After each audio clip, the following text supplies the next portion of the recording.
শিবের অনেক অবতার সম্বন্ধে আমরা আগে জেনেছি। কখনো তিনি রুদ্র, কখনো তিনি ভয়ঙ্কর, আবার কখনো তিনি শান্ত স্নিগ্ধ। আজ আমরা জানব শিবের আরেকটি রূপ ভীম অবতারের সম্বন্ধে।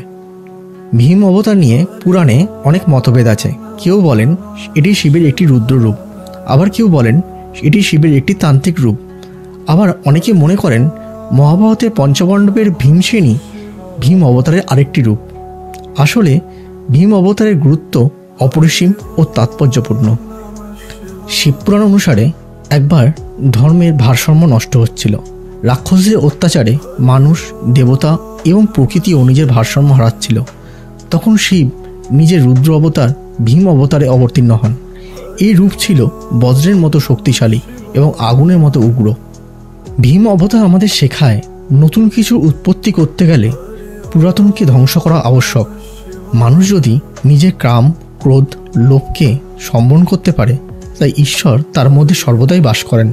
বহু তান্ত্রিক ক্রিয়ায় আজও ভীম অবতারকে আহ্বান করা হয় দুষ্ট শক্তি দমনের জন্য।